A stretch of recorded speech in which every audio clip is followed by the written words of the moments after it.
For 100 years, the most powerful empire on Earth couldn't subdue a line on a map. Not because they lacked muskets or ships. Not because they weren't brutal enough, but because they underestimated the land. And they misunderstood the people fighting on it. This wasn't a frontier that broke civilization. It was a frontier that taught a global empire how to lose. You're about to see how a war that should have lasted days stretched into a century of blood, betrayal, and unthinkable resistance. The Eastern Cape was supposed to be a neutral zone, a space where farmers and herders could coexist uneasily. Settlers with shiny muskets thought it was simply unclaimed land to be taken. Xhosa warriors saw it as home, not property, not turf, but life itself. So when the first cattle were taken, and accusations flew like sparks in dry grass, neither side knew it yet, but the spark had ignited something far bigger. You trespass on our land! This land is ours. We walk it free. Lies! You stole our cattle! No, we defend our home. And here's the first twist most history books gloss over. No government ever declared war. No grand manifesto was signed.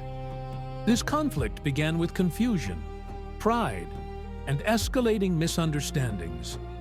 That's not war. That's human error, turned deadly. In 1777, the first confrontations erupted. Settlers reported raids. Xhosa reported encroachments. Both sides believed they were defending what was theirs. And the empire, booming on the strength of cannon and ship, responded predictably. We will teach them discipline. But discipline on the frontier wasn't like discipline in Europe. When British soldiers marched into the bush, they expected symmetrical warfare. Lines, drills, muskets fired on command. Fire!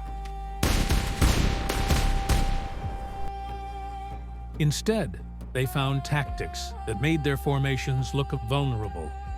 Swift flanking movements, hidden intelligence, terrain used as weapon, not obstacle. One officer would later confess his greatest fear wasn't bullets. It was not knowing where the enemy was or how they'd strike next. The enemy wasn't weaker. They were unpredictable. The British would win battles, but they never won control. They built forts. They called in reinforcements. They rewrote regulations.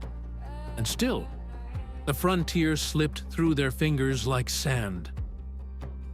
That's when arrogance turned to panic. These borders are chaos! Redraw them now! Sir, the lines are overlapping. Then make it clear, no delays! Governors wrote alarmist dispatches.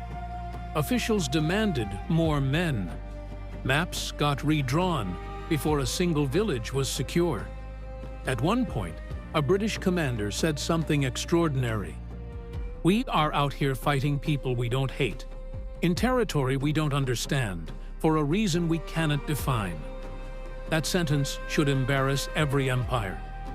But it defines this war. As the frontier war grew, so did its dimension.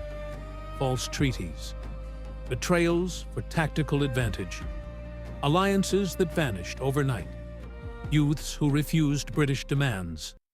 And when the empire tried to use African auxiliaries against African resistance, that's when the war got darkest.